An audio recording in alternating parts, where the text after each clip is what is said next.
Temps et puissance, TNT 12. Écrit par Nîmes. Nous nous sommes quittés lors du dernier article sur la présentation du temps comme théâtre d'un processus irréversible. Dans cet article, nous étudierons plus en détail en quoi consiste ce processus duquel sortent les êtres individués en devenir et ainsi le rapport que ce dernier entretient avec l'identité et la puissance. Frege a soutenu que les déclarations d'identité peuvent être significatives et informatives, même lorsqu'elles concernent le même objet. Par exemple, si quelqu'un dit « l'étoile du matin et l'étoile du soir », cette déclaration est informative, car bien que « l'étoile du matin » et « l'étoile du soir » se réfèrent au même objet, la planète Vénus, ils ont un sens différent, c'est-à-dire qu'ils présentent cet objet de différentes manières. Selon Frege, une déclaration d'identité a un sens seulement si les deux termes ont un sens différent. C'est parce que le sens d'une déclaration d'identité, pour Frege, est de dire que les deux sens correspondent à la même référence. Donc, si les deux termes avaient le même sens, la déclaration d'identité serait vide de sens, car elle ne fournirait aucune information nouvelle. Par exemple, si on me demande « Qui est le nouveau copain de Mathilde ?» et que je réponds « C'est Étienne, le frère de Cécile », j'offre ici une nouvelle information venant participer de l'identité d'Étienne. Mais si j'ajoute qu'Étienne est un idiot et que tout le monde acquiesce, cela obtiendra une forme de vérité, bien que cela relève d'un sentiment et non de ce qu'Étienne pourrait être en soi. Je me suis considéré comme porteur de mes représentations, mais ne suis-je pas moi-même une représentation? Gottlob Frege, écrit logique et philosophique.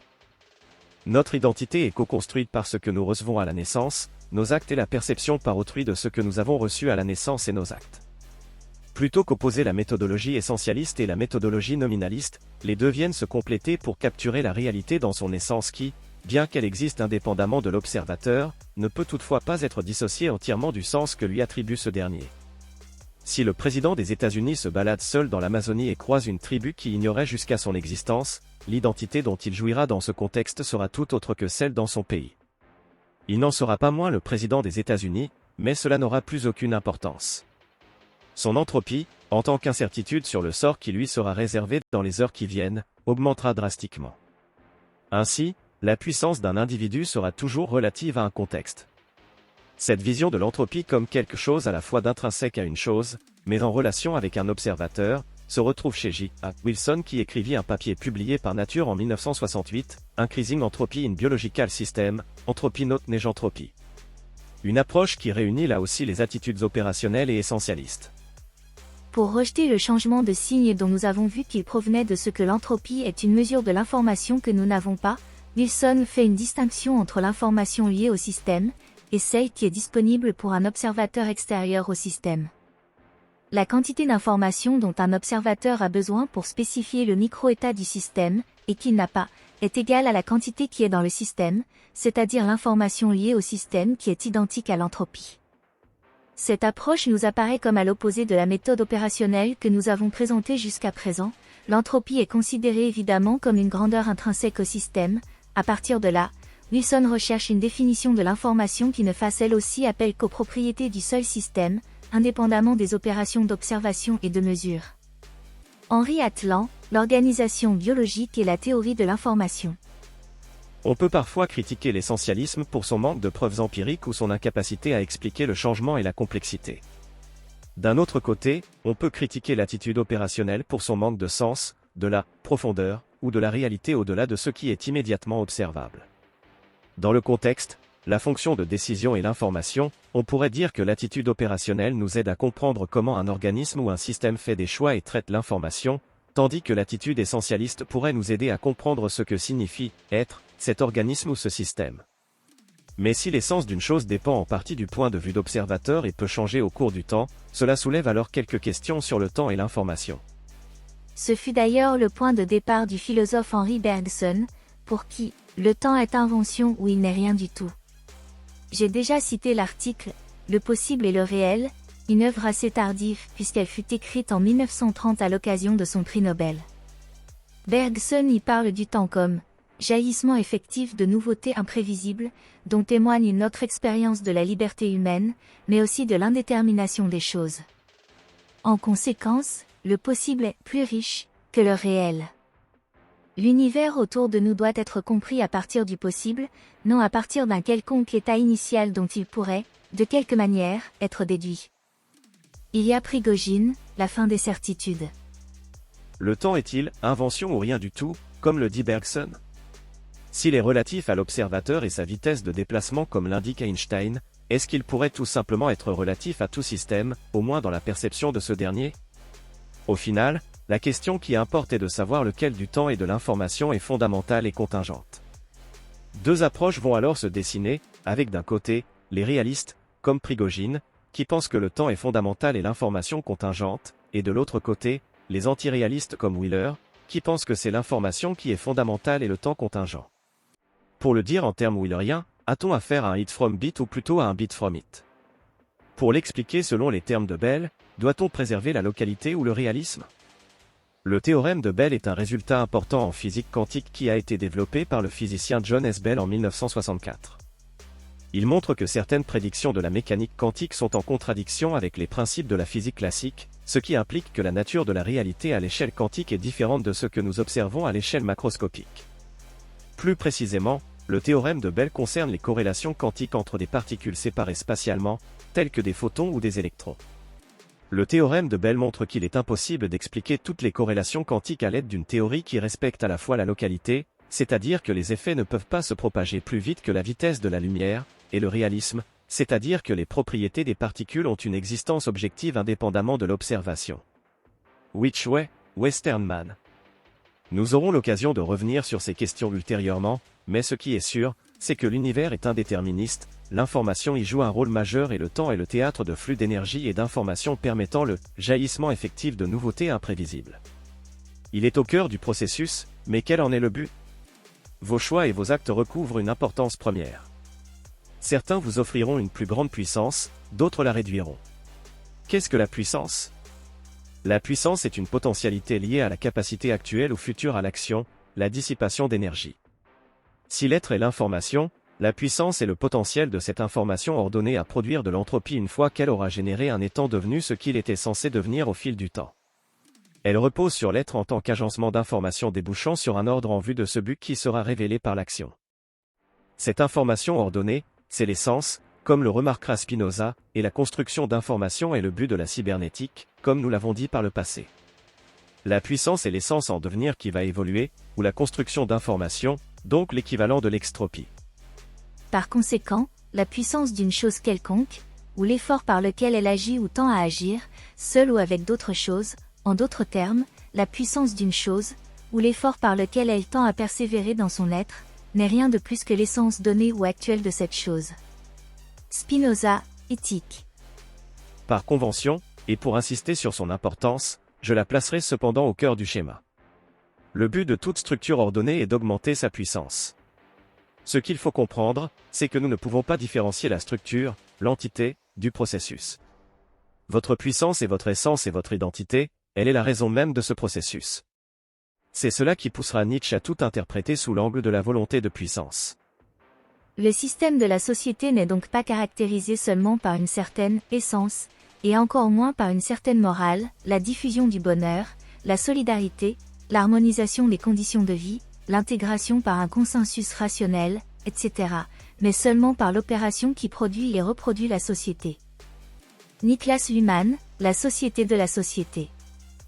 Votre puissance augmentera alors, mais après quelques tours à construire l'information, vous finirez inexorablement par mourir, et donc ne laissez derrière vous que de l'information. Désolé pour ceux qui rêvent d'immortalité, mais je crois que seule l'information est immortelle, et que les promesses de prolonger votre vie dans des espaces virtuels sont du flan. Les choses se font et se défont alternant extropie et entropie, elles font l'expérience de la fusion et de la fission passant de l'ordre au chaos, l'information est enregistrée, et l'univers apprend. Désirer l'immortalité de l'individualité, c'est, à vrai dire, vouloir perpétuer une erreur à l'infini, car, au fond, chaque individualité n'est qu'une erreur particulière, un faux pas, une illusion qui ferait mieux de ne pas être, et d'où le but propre de cette existence est de nous ramener. Arthur Schopenhauer, Le monde comme volonté et comme représentation.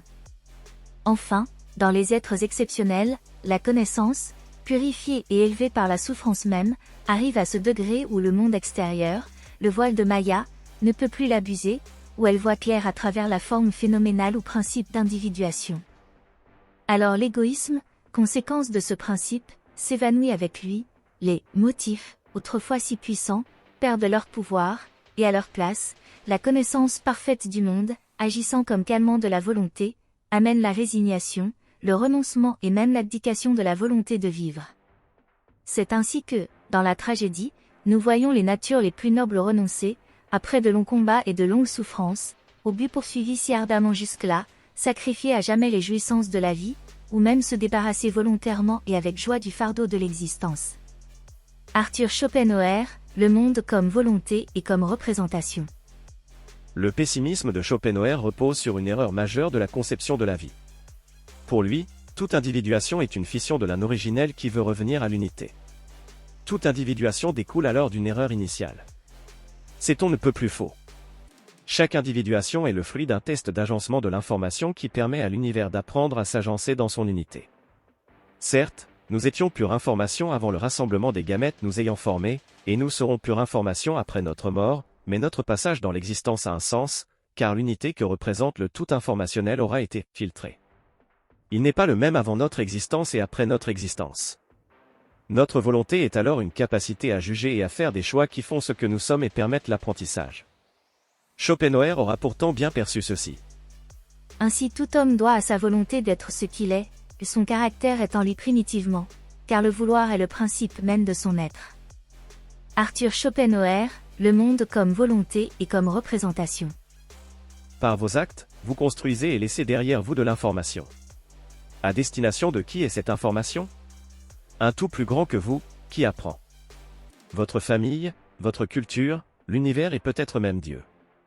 Alors, Heidegger a raison, la question de l'être doit nécessairement être posée en tenant compte de notre relation à l'autre et à ses tout plus grands. Le questionner de la question à élaborer est l'être, ce qui détermine l'étant comme étant, ce par rapport à quoi l'étant, de quelque manière qu'il soit élucidé, est toujours déjà compris. L'être de l'étant N est, pas lui-même un étant. Le premier pas philosophique dans la compréhension du problème de l'être consiste à ne pas raconter d'histoire, c'est-à-dire à ne pas déterminer l'étant comme étant en sa provenance par le recours à un autre étant, comme si l'être avait le caractère d'un étant possible. Heidegger, être étant. La question du temps, quant à elle, doit nécessairement être pensée en fonction de la connaissance. Le temps marque une différence entre le passé et le futur. Cette différence est liée à la construction d'informations qui s'effectue au cours d'une conversation avec l'environnement.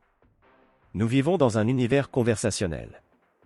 De cette communication naît la connaissance, que je tiendrai comme le but de ce processus.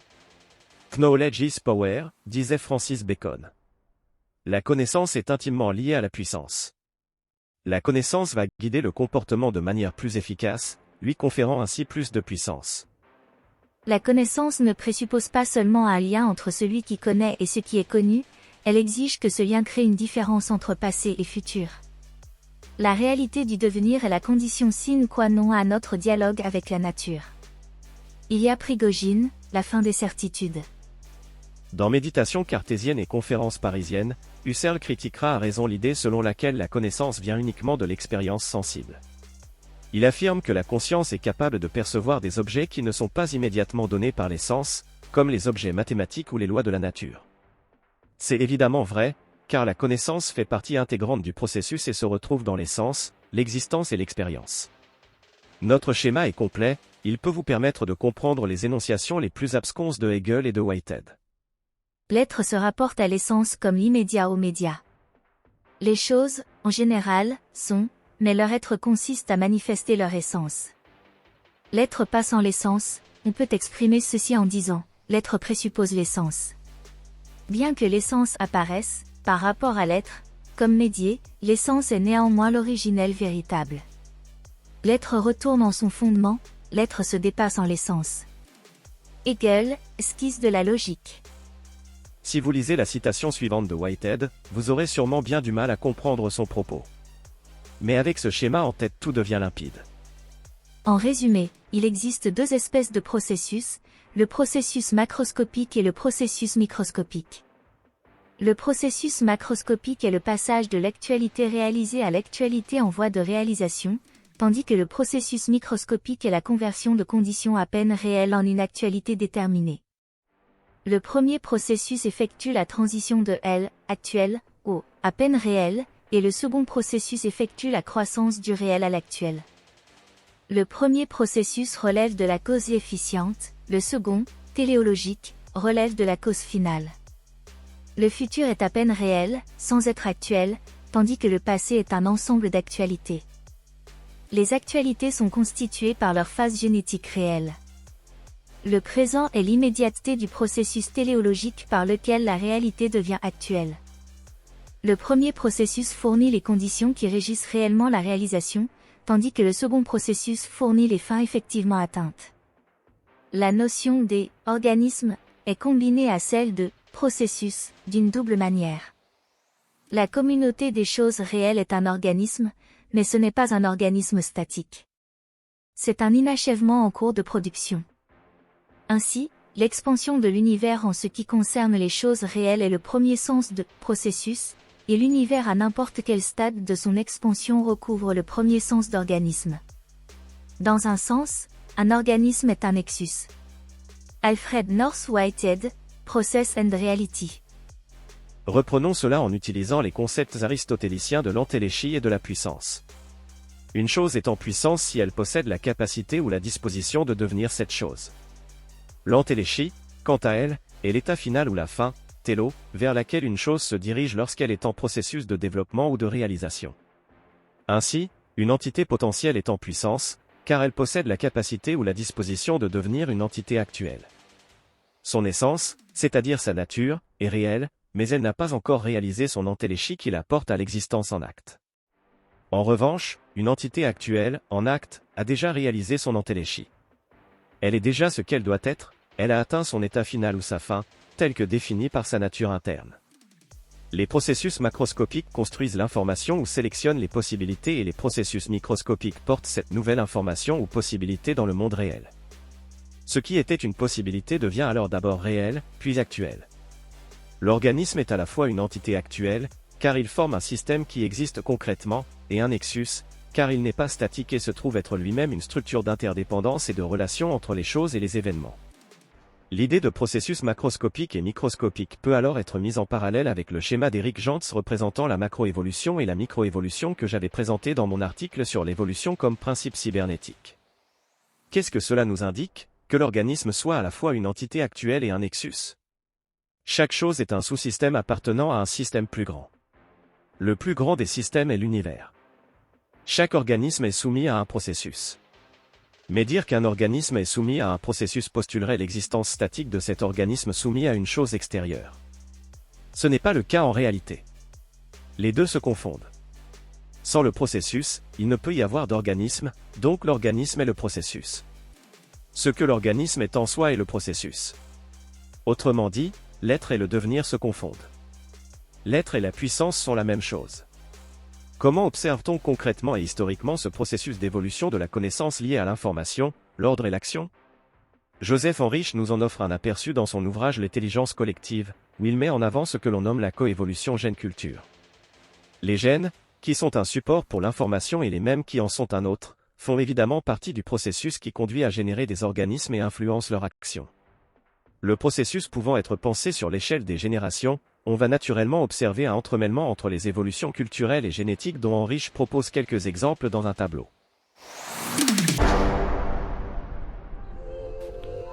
Cet audio vous a plu? Abonnez-vous à notre chaîne afin de recevoir tout notre contenu et soutenez-nous sur Tipeee, le lien est dans la description.